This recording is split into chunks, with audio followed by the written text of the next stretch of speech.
Hello. I'm so happy to have you. Hello. Thank you so much for joining me today.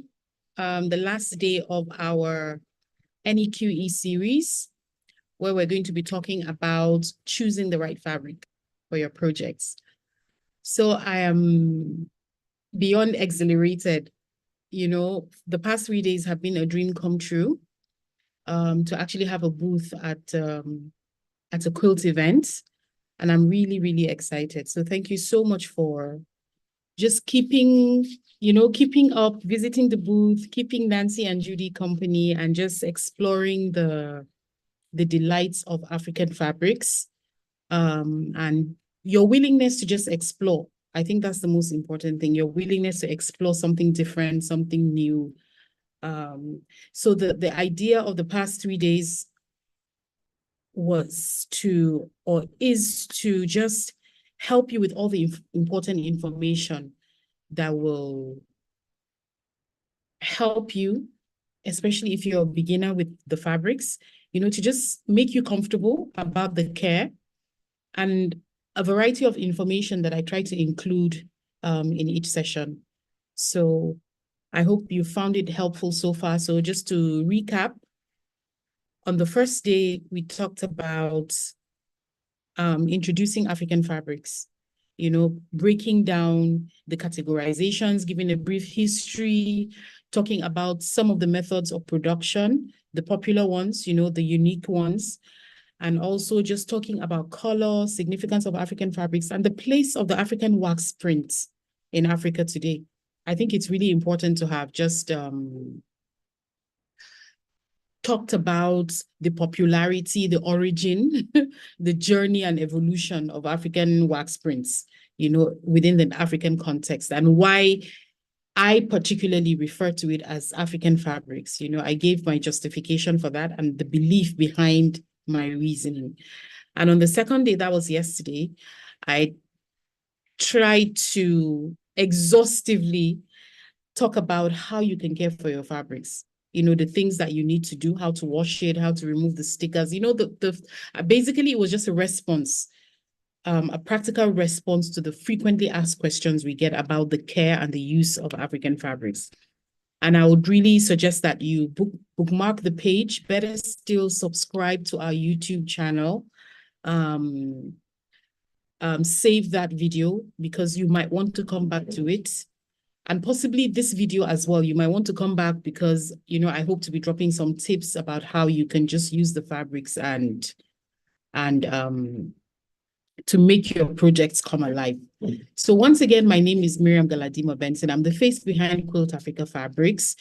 And I'm really excited to be doing this, really pleased at our participation in the New England Expo, Quilt Expo this year. I can't thank you enough for stopping by, and if you're already part of our community, part of our tribe, I want to thank you so much for your support, just being here and watching, and the emails and the likes, and just sharing your excitement about the meeting. So thank you so, so much. All right, so without wasting too much time, I'm going to go ahead and share my screen. I prepared a little slide because I find that the slides just kind of help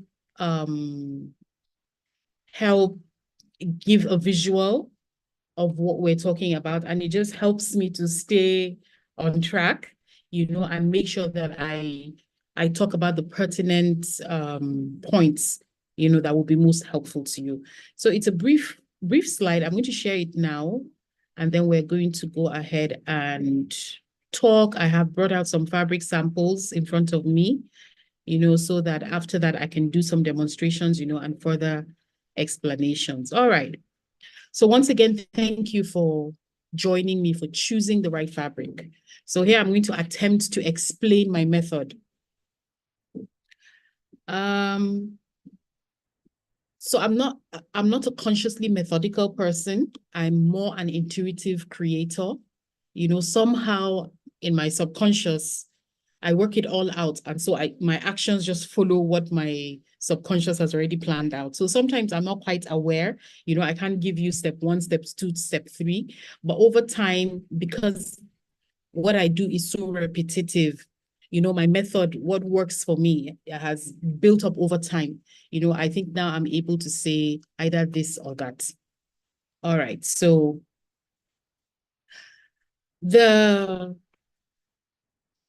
I think the first thing that really helps you in making the right choices is just understanding who you're about and what you're about as a creator. And it's okay if it's not if in the very beginning you're not aware of it. That's fine. In the beginning, you're not quite sure, what am I doing? You just love the idea of quilting. You love the idea of working with fabrics or textiles, fiber, you just want to get into that. So yeah, at the early stages, it's okay not to have a purpose or a creative voice or a theme or a message. You just want to get into it. But as time goes on, I think for most creatives, after after that first hurdle of developing is the skill and becoming proficient in methods and techniques, the next thing is, what exactly am I trying to say? So I would say, if you are at a stage where you are working out your techniques, you're trying to learn techniques, methods, the process of production, maybe that's not the best time to be worrying about, oh, why am I doing this and all of that. You can put that at the back burner and you can just brood over it while you engage your senses in learning. But at some point, I think everyone is at that crossroad. Oh my goodness, why am I even doing this? What is this project about? And it's okay if it's just to gift family, friends, grandchildren, neighbors, people at church, totally fine. But say at some point you decide, oh, I want to be able to maybe sell this. I want to be able to go on exhibitions, I want to enter it into a contest. I think that is the period where a deeper knowledge or understanding of who you are in relation to what you do, that's when it comes up. So if you're at that point, my first advice for you is, what is your purpose of creating each project? Or what is the purpose of this particular project? And even if it's for gifting, even if it's just for the joy of it, deciding the purpose of the particular projects for starters, and then the series of projects that you'll be producing afterwards will play a really huge role in deciding your fabrics. So, for instance, for me, my purpose for creating is, first of all, I just love the process, the creative process of getting excited about a new project, working out the colors, working out how I want it to be. And then my big purpose is, I want to showcase my African fabrics in the best way possible. My second purpose is, because Nigeria is a country where modern quilting is not popular, I want to create projects that will appeal to the people around me, that will appeal to fellow Nigerians, so that when they look at my work, any work I do, it resonates with them. So that's my purpose. And so I find that my choice of patterns, my choice of whatever I choose to do, my choice of projects, my color choices, my fabric choices, all tend to support that purpose. As an African, I'm also conscious of color. Color is really important. So the significance of color to my culture and tradition, to other people's culture and tradition, I'm conscious of that. So it's not all the time that the color plays a role. Sometimes it's really about the pattern, and my feeling towards the project. But there are some times that I'm like all about the color. I'm like, yes, this project, I'm going to go with this color, because I know that this is what this color represents, and that's the message I want to put out.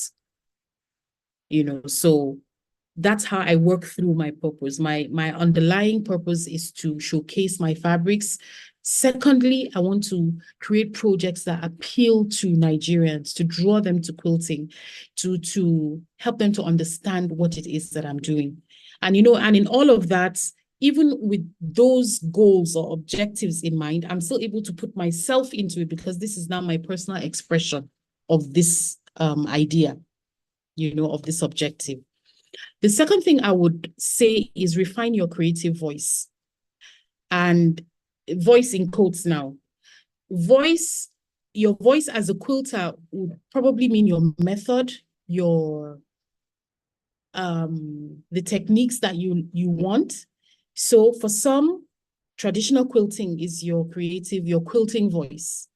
You love the idea of the structure. I'm like that. I love the structure of traditional quilting, traditional blocks that just make sense. They are balanced. They're not all over the place.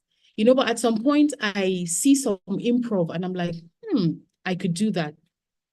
And then you see some art quilts and you're like, wow, I have something to say using this technique.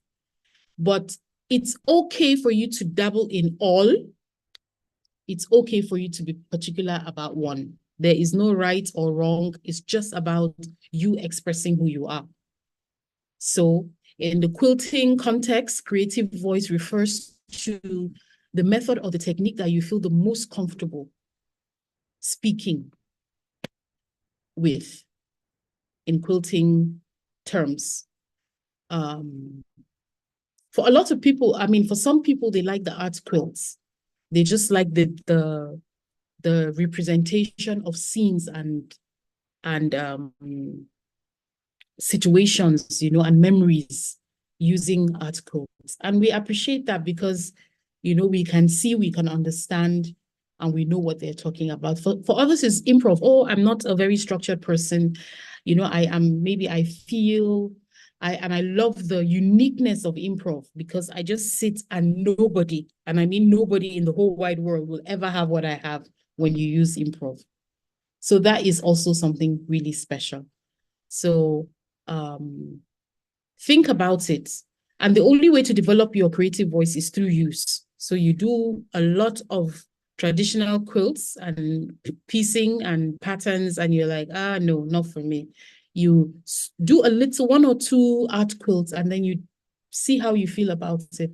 You step into improv a little, and then you see how you feel about it. And whatever feels the best, it's developing your quilting voice, your creative voice is really much like you being an individual personality. Some people are so blunt, so blunt about what they say. Others never get to the point and you totally lose the message, but over time we try to improve. I tend to be very blunt, but over time I've refined my method of communication, and I am just right for me. So that's how it is with quilting. You just find what just works for you in a way that you communicate so that people can receive what you're saying. And that leads us to your theme or your message.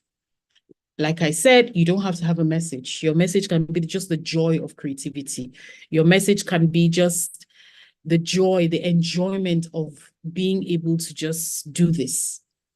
So you do not have to have a militant or a definite or you don't have to have like a strict message that people will look at and say, oh, this is this person's message.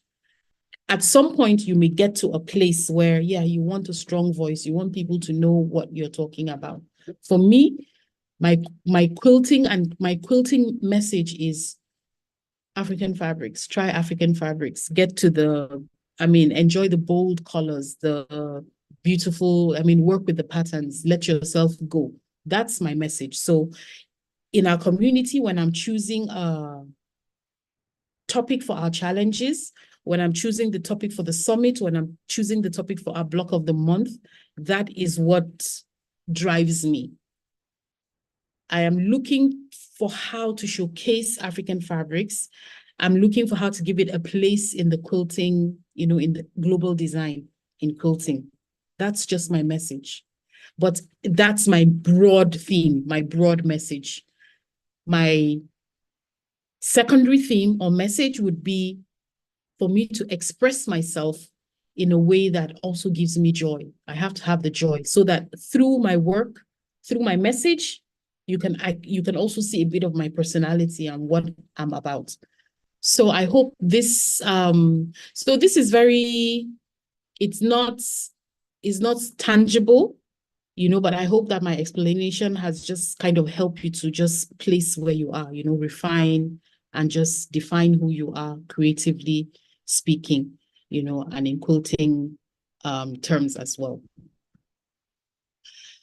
So like I said, and we talked about on the first day, color really matters. When you define who you are, you understand what you're about in quilting terms, then color begins to come into play. One, personally. Two, depending on the environment you're in or your culture, then color begins to play a role. So maybe if you're in a culture or community where color it's just about personal preference. If you are in a community or in an environment like Africa where colors mean something, then you put in a little more thought and you align your choice of colors towards your culture, the traditions in respect of them, and all of that. So like I'm not going to go into the meanings of colors. We've already done that, but I just want to give a few tips about how your choice of color. I started saying that I did mention on the first day that the biggest thing about color is balance, visual appeal, aesthetics. It has to make sense. And some of us are not born with an innate sense of color. Some people are like, even their worst combinations come out looking fine. Some of us are not like that.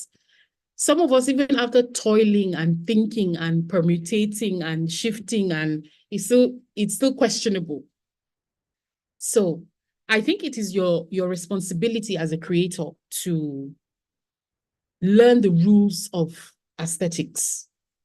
And I'm not saying you have to be conventional or traditional, but I'm saying it's your responsibility to gravitate towards your personal preference, but at the same time, combine them in a way that makes it pleasing for people. I think it's so unfair when I see some art that is so garish and so visually offensive, and they call it art. Yeah, but I don't want to imagine what's going on the inside of such a person to come up with such a jumble.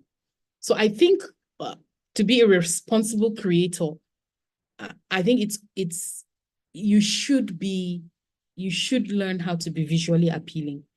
And I'm not talking about your earlier projects where we're all struggling, where we're all wondering, oh God, does this work? Does this not work?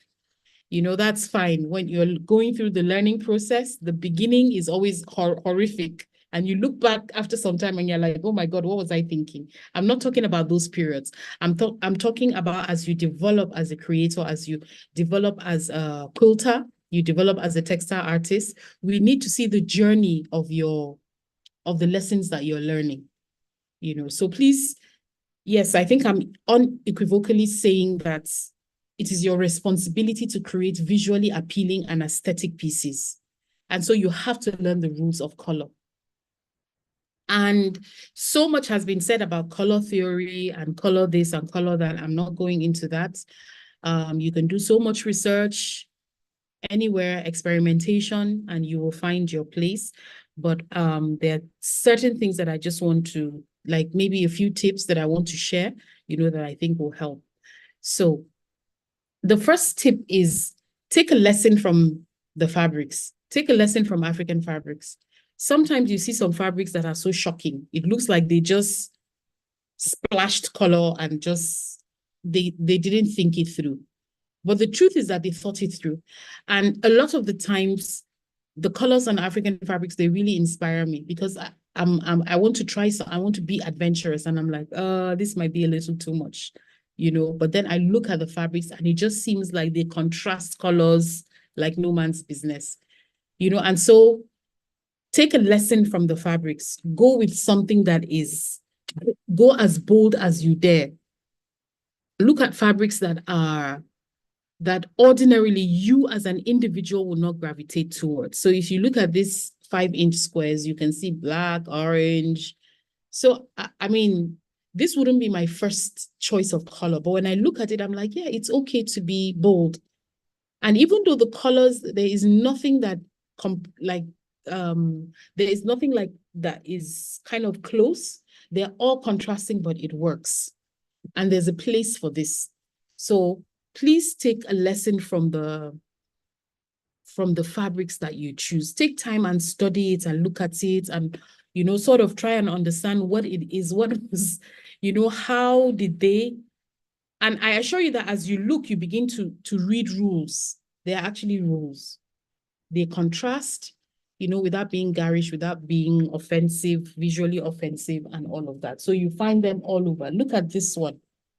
Let me take it out. Oh, there goes my piece. So look, this, when I first saw this, I was like, oh, isn't this a little too much? But after a while, it started growing on me. And so something like this, you can see yellow, turquoise, red, black, purple, all over it. But there's a place for this in your quilting, and it doesn't have to be a large piece. It can be a strip that will just draw the eye, and emphasize the creative points that you're trying to make. So that's one. That's my first tip. And if you look at my Mama Africa, you can see the purple, the black, they literally just threw color, on a black surface, and it came up with this. It's shocking. But it works. So take your lessons from the fabric. As often as you come in contact with African fabrics, take your time and look at it and, and just, make a few notes and see where that takes you. My second tip is do what works for you. Make sure that the colors that you choose make you happy. You're settled, with it. It makes you happy. You're not offended by it. You're not sad. You're not thinking, make sure that when you see your colors, you can say, oh, this is a bit unusual, but I like it. You should be able to see that. If you see this one, it's so strong, like strong reds. For some, it might be like a bit too much. But I believe that this would look great as binding because it will just draw the eye of whoever is watching all around, strong in some places, a little soft, and you could be creative to just blend it with the colors of the top, the quilt top, and all of that. So it has to be pleasing to you. You have to like it. You have to feel good about it, so that's that. The second thing is please go academic. I was looking for my color wheel, I think yesterday or the first day, and so use your color wheel. This says point the arrow to the primary color, and then it will give you triad, tetrads, complementary, split complementary, and all of that. It will give you suggestions. And so if I look at this, I have a bold green in front of me. So this green, let me see, I don't have purple here. Okay. So this green, according to my color wheel, this green, this very bold and sharp green, that the color is gentle because it's just two, black and white, black and green, but the patterns are like really bold. So if I put it on green, I can see I can use violet and I can use orange. So I have orange here. And so if you see this in this one has really bold colors. So imagine you have a pattern like, say maybe say it's even a pinwheel. I can decide to go violet. I don't quite have violet, but I have purple. So or maybe this is violet. I don't know. I'm not very good with colors. So you can see this. I wouldn't go to this, but it kind of looks like it works. And so maybe all I need is a few pieces to put it to the test. Imagine if it's a pinwheel and I make a pinwheel with this green, and then I make another pinwheel with this. How would it look? It just takes experimentation to see whether you like and that would be complementary colors. So if you look at the triad, the tetrad, You can work with yellow. You can work with blue.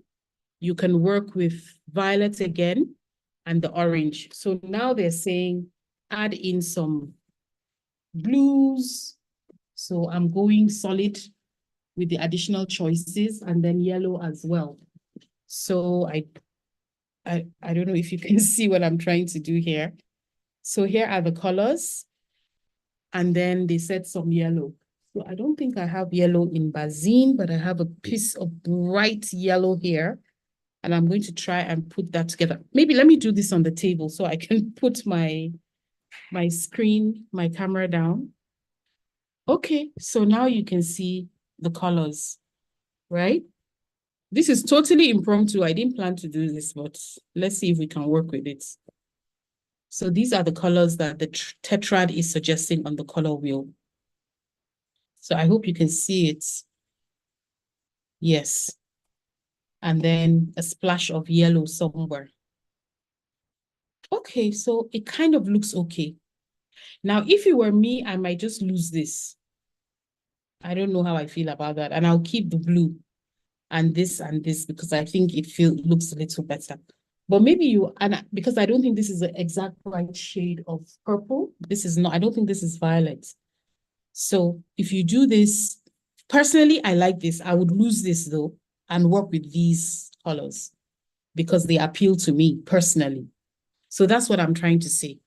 You work with color theory, work with knowledge, work with people who understand color, and then you learn.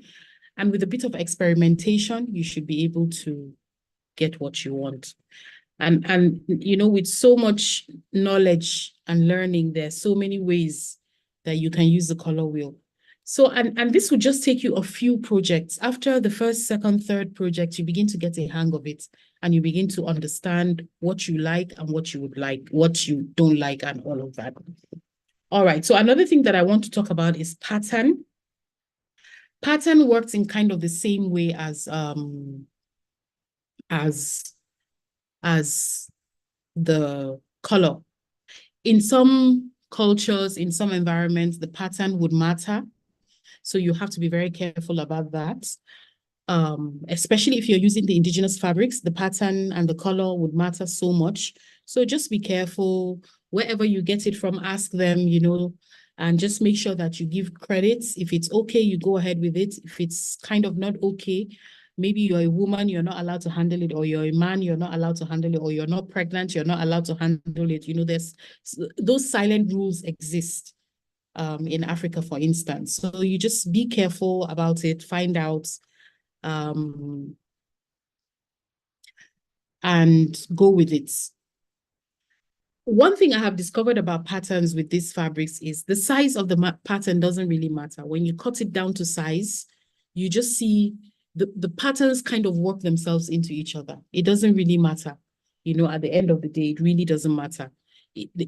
So I choose my fabrics based on color rather than on pattern. There are very few patterns I see that I'm like, no, I don't like that. As long as the color works for me, most times I go with the pattern. But remember, I'm African. There are some patterns you will not catch me. There are some patterns I don't even put in the store because it culturally and traditionally, for my belief, it doesn't work. So I will not touch that pattern. So I do that for the store, just for your information. There are some patterns you will never find in Quilt Africa because it just goes against my belief. I will not carry that. So, but generally, I'm all right with patterns. You know, patterns, whether they are just the regular modern pattern or the more traditional and ethnic patterns, they don't really have a place. They don't really matter. You just concentrate first on the color. This you would say brown because the background is brown. This you would say green because the dominant color is green. This I would call red because the dominant color is red. So this is how I put it, I think about my color. What the dominant color determines the color of and I almost completely disregard the pattern unless it jams up against my beliefs. So go ahead and take a bold pattern and cut it up. It doesn't matter. The only thing I would say is when it's, and maybe it's this is wax print, that is mimicking the modcloth pattern. So for these kind of patterns, I hesitate to cut them into strips. Sometimes in the store, I rather even give you like a half yard or full yard. I don't really, or I use it as a fat quarter because you can see the complete pattern. You know, this too, I would hesitate to cut into 2 inches or something because the pattern is ethnic. This is from Adire. These are patterns that mean something culturally and traditionally. So I do hesitate to cut them into pieces. I rather use them as panels because this is a representation of Adire patterns, authentic Adire patterns just on wax prints. But any other pattern, I don't hesitate. I cut it into pieces, the modern patterns, you know, the floral, the designs. I don't mind cutting these ones into pieces.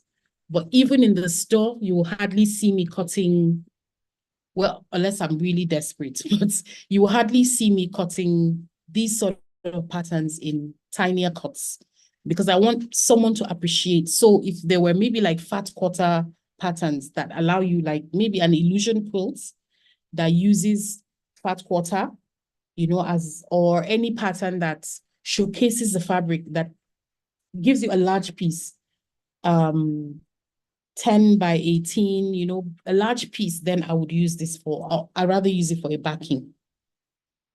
Yeah, so those are my tips. That's how I do. That's how I roll. Another thing with the pattern is I think, not everybody agrees, but I think 75% of the time, the fabrics work best with solids. And so because of the weight of the solid fabric, we use the bazines. You can see the bazines are embossed, they're shiny, they're beautiful, they're very vibrant. The weight of the bazine works excellently with and the idea of the solid is that it lets your eyes rest. You're not always looking for something that will just keep your eyes like, sometimes you want it to rest, you know, you want it to take a break from all of that color and all of that pattern. So I'm a strong advocate for using solids in your projects, especially as a beginner. If it's a 9-patch, use some of the African fabrics, use some of the solids until you get your feet under you, you know, until you are able to decide what to do. You kind of find your way around it. Go ahead and work with solids. Work with solids, work with whites. You know, this would look really good with the whites. This would look actually exquisite because of just the slight white. So it's going to give this pattern a chance to shine without exhausting you.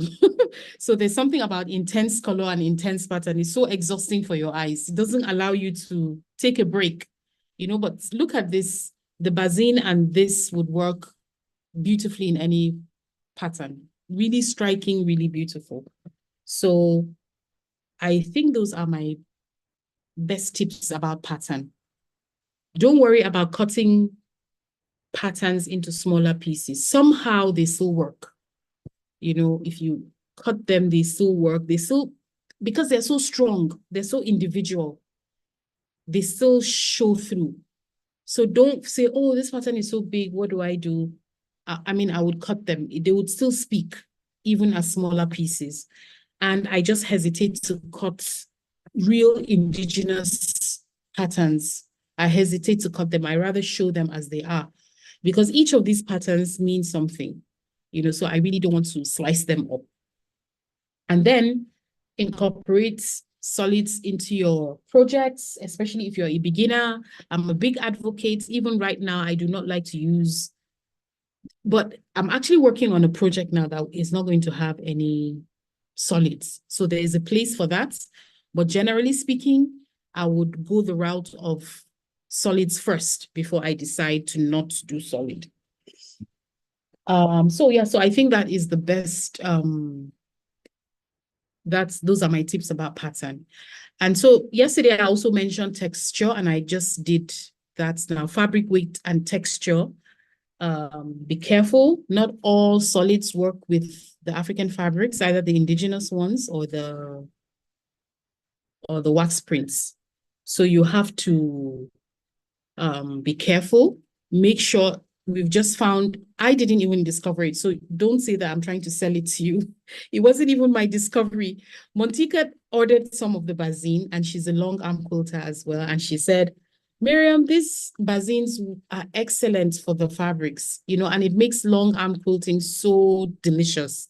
And I'm like, really? I never thought, because for me, all my experience about the African fabrics is mostly from dressmaking. So I know we mix them. I can take this to my tailor and he'll bang up something really nice for me, and this is what we use. We just mix the bazine with this it works. We don't use any other thing, mostly because of the texture and the weight. They work together beautifully. So she was the one that made me aware, and I mentioned it to the Block of the Month, and a few ladies tested it out. And so now in our community, in our tribe, bazine is the go-to. Bazine is the go-to solid. So I strongly advise go for the bazine or look for something commensurate in texture and weight to the bazine. I think you just enjoy your work better. So we've talked about texture, we've talked about pattern, we've talked about colors. Well, fabric sizes really depends on, of course, pre-cut fabrics in quilting are the best. It takes away the burden of slicing down 6 yards of Ankara, fabrics.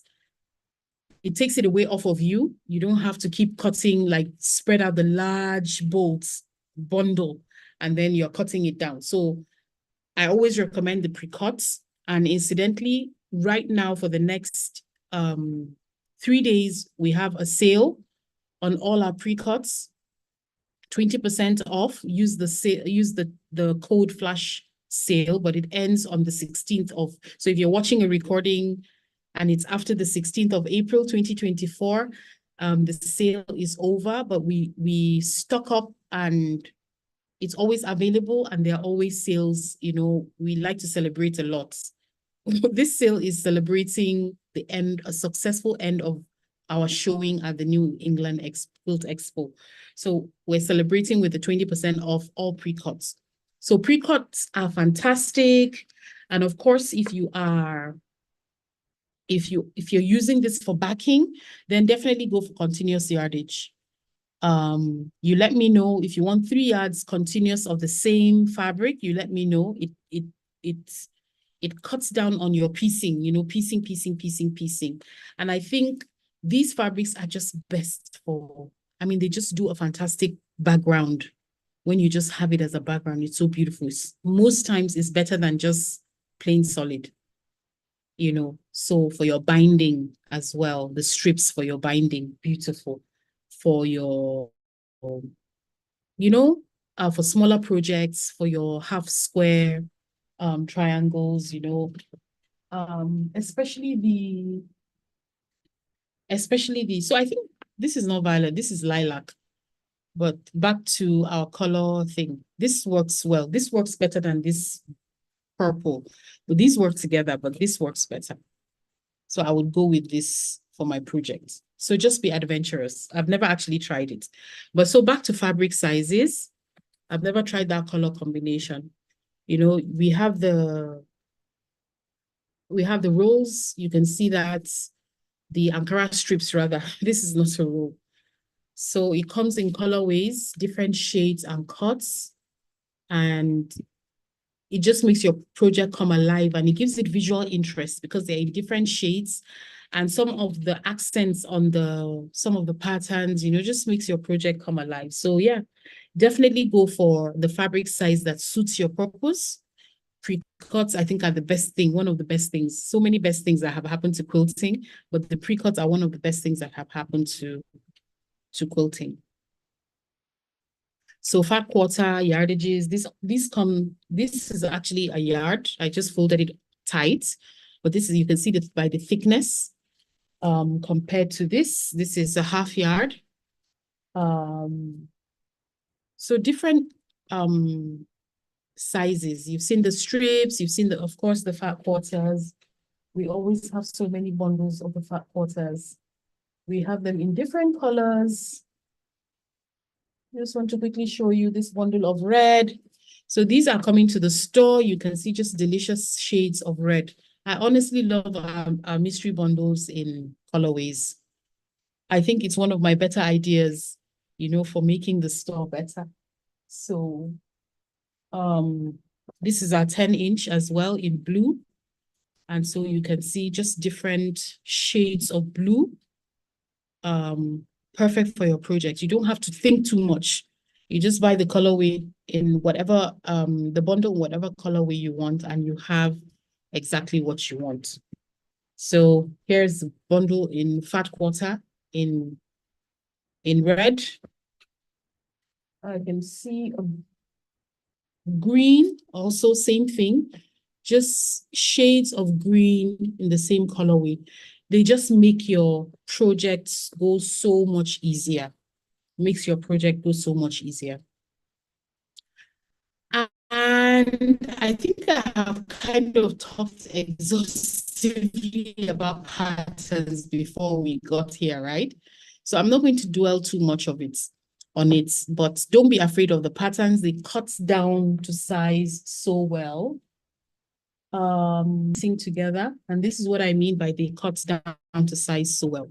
This would kind of look different in fat quarter or yardage, but you can see it also looks as good in this smaller piece. Same thing with so here's my pinwheel. Here are my pinwheels too. So you can see even in half square triangles. Oh, I wish I had this fabric nearby to show you what it looks like as a whole piece. But you can see it also looks, and you can see the pattern is quite big, but it still looks visually interesting, cut down to a small size. And then the white background just gives it balance. It just makes it okay. So I'm in the middle of piecing the African queen. But of course, if you are at the New England, you would have seen Nancy's hung up on the wall. Almost the same fabrics as mine. You may be able to identify one or two that you've seen. And so this is the beauty of the patterns. Don't be afraid of the patterns. I went with color, and so now maybe you can see what I mean about going with color rather than pattern. The pattern is a bonus. I feel the pattern of the African print is just a bonus. It just adds visual interest. But I think about it and go with color first. And then if you need to, then you think about the pattern. But don't be afraid of the pattern, and just try to respect the indigenous patterns, the cultural and tribal patterns of whatever region you are in. Okay, so we have talked about texture. The wax prints, generally African fabrics don't work very well with synthetic fabrics because synthetics are, well, yes, they don't work very well with synthetic, but you can match them very well with cotton. You can match them very well with linen, but it doesn't really work well with synthetic fabrics because synthetic fabrics they are a little difficult to handle.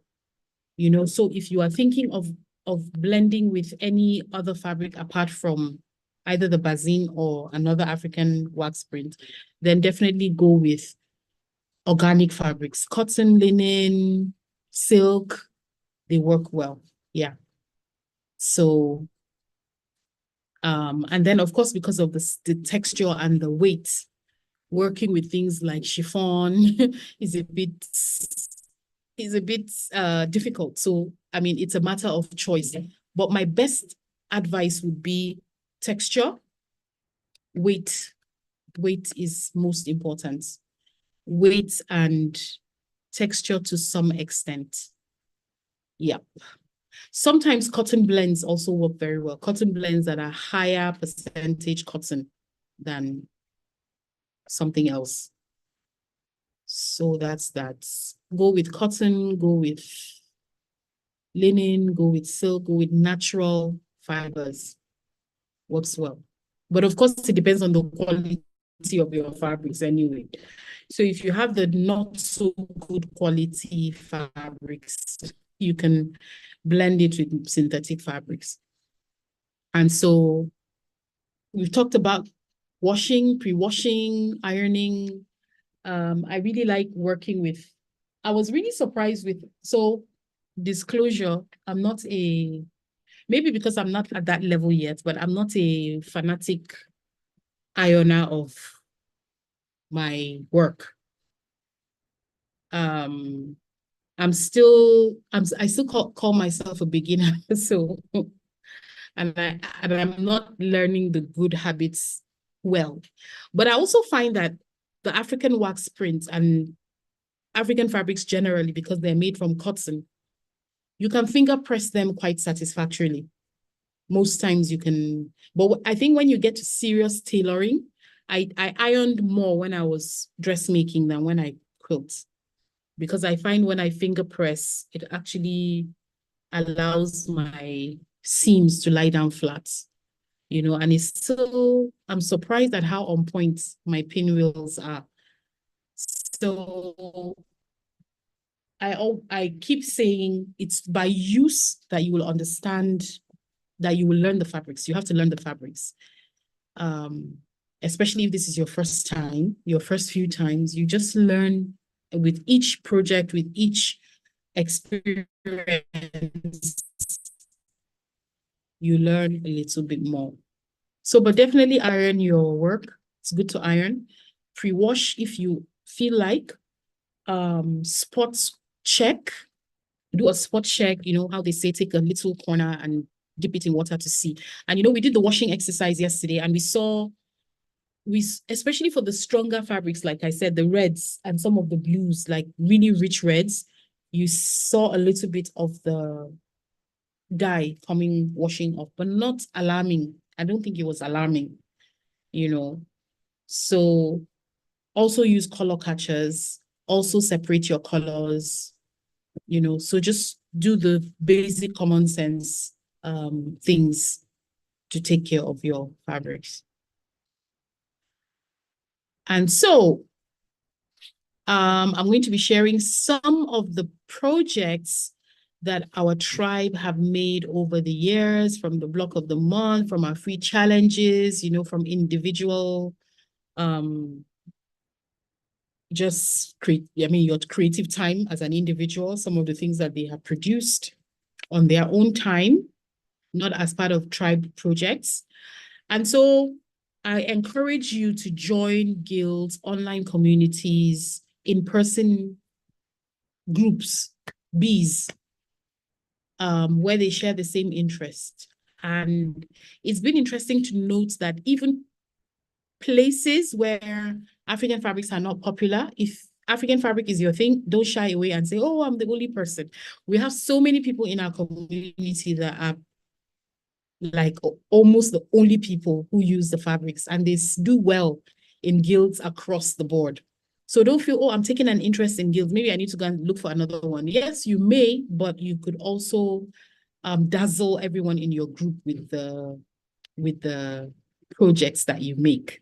So join guilds, engage in challenges, engage in group work, attend expos, visit art museums, visit galleries, browse through our Facebook group. You always see, just go to the Facebook group, join the Facebook group, hit the albums, the photos, and oh my goodness, you'll just be amazed at the amount of beautiful work that people create.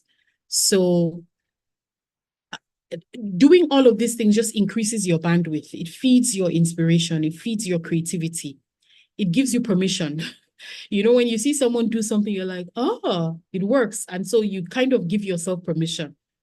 You receive permission from other people's works, and then you give yourself permission, and then you're able to be more adventurous. So increase your bandwidth. Interact with techniques and methods, and just be engaged. Don't be a passive creative. Engage. It really expands your bandwidth. And there are some times that you're part of a guild, you're not really doing much. maybe you're just sitting into the meetings, you're just listening. It's all right. You hear and you learn. You absorb by osmosis. That's a scientific term about. So you just absorb like a sponge, everything happening around you. And it really makes a difference for you. It has an impact. So I'm going to showcase some of our tribe's amazing works, and I hope it inspires you to see how they have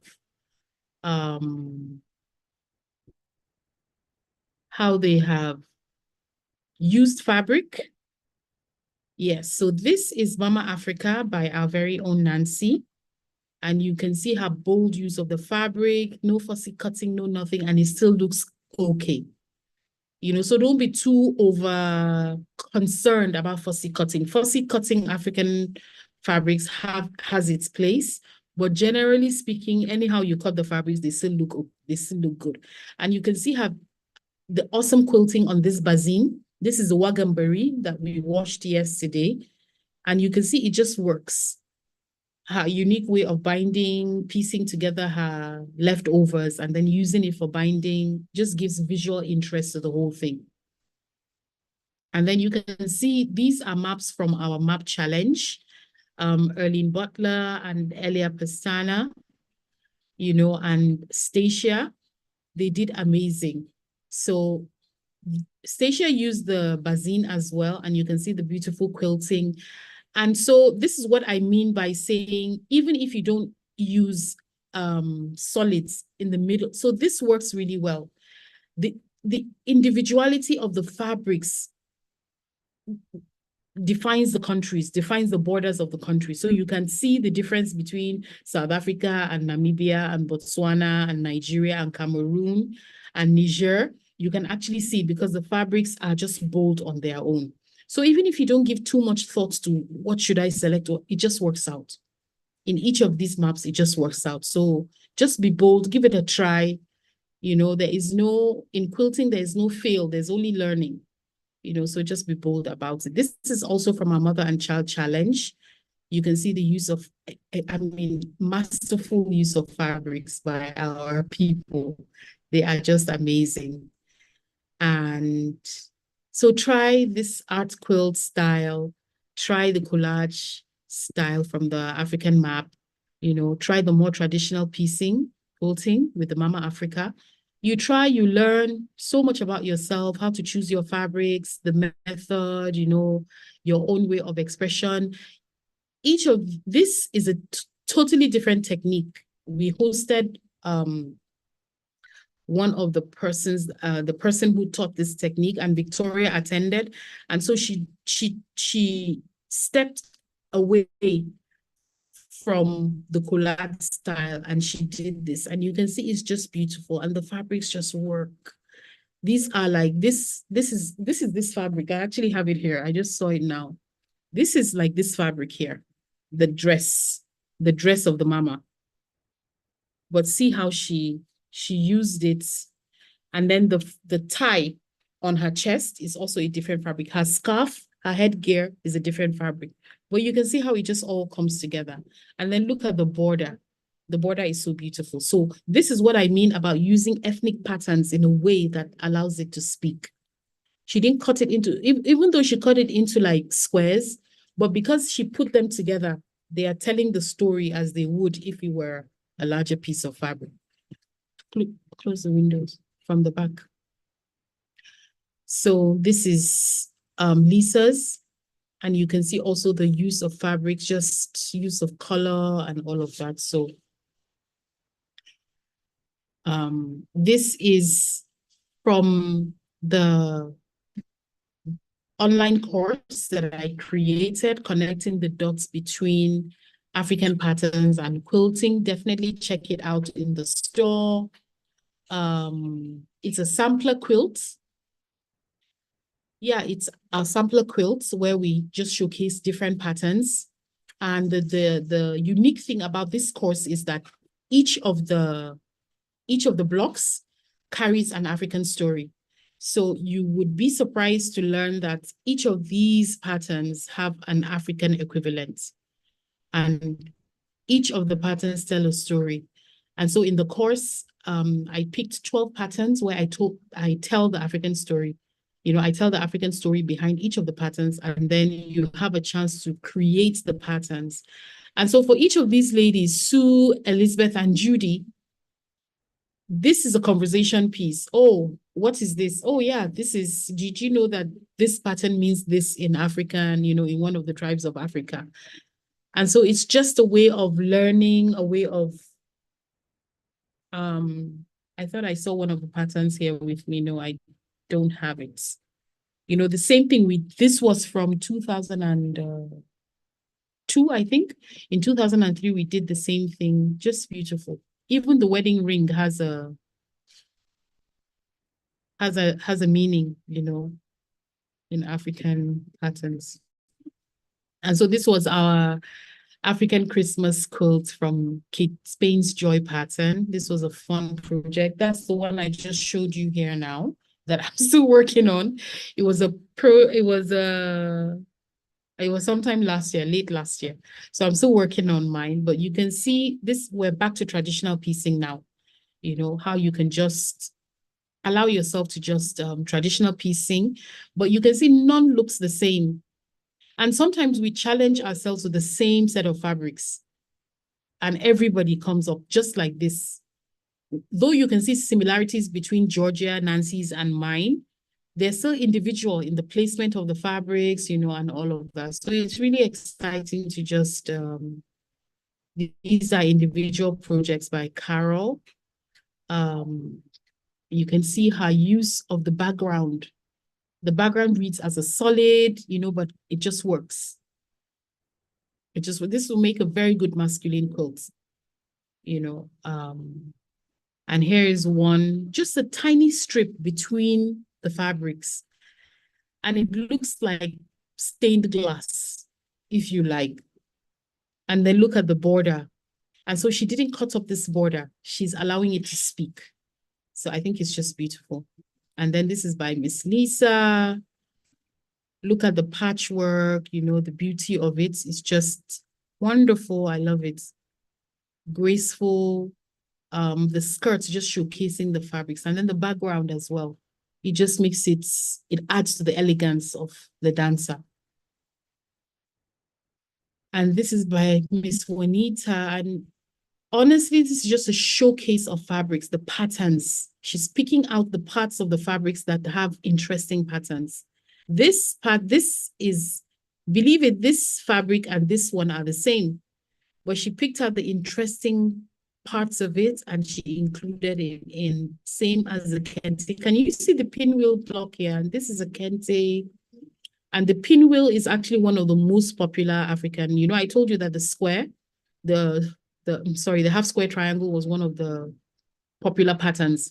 So you can see it here represented in pinwheel. You find all of that in the Connecting the Dots course. And then, so I just like this because and then right here is the US. I like that. I didn't even notice that before. So I really love this. I like that. Oh, and look at, oh, I love this.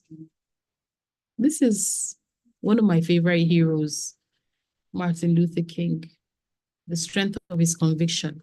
And this is by our very own Miss Brenda. You can see her strip quilt, random. I talked to her. She said, Miriam, I just picked my random strips and just sewed them together. So even randomly, you're able to come up with something that looks like a jewel. It's just shining, it's bright, it's vibrant. So don't be afraid. The fabrics have a mind of their own and they help you. True African spirits. Yeah, so this brings us to the end of today's session. I'm going to stop my share.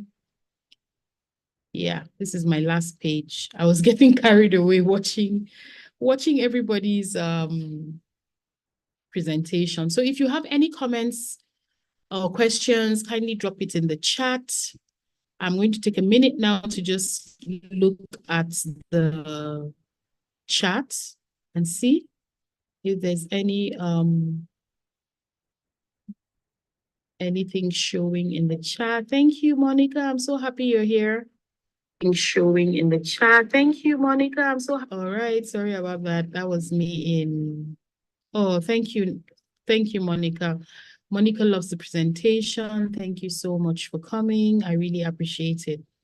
So if you're watching a recording and you have any questions, drop it in the chat. YouTube will let me know that you have, and I will get back to you. So this is what all I have for you to commemorate our first in-person participation in the Quilt Expo. Really excited. And I hope you found all the information that I shared helpful. I'm so grateful for you. Thank you so much. So join our community. Send me an email, miriam@quiltafricafabrics.com for information to join any of the future events that we're going to have. We have a free challenge coming up. I'm excited about it. It's a fantastic project. Details will be coming out next week, so definitely stay tuned. And for the start time, the details of the projects and the supply list, so you can start getting ready. So look forward to that, and thank you so much.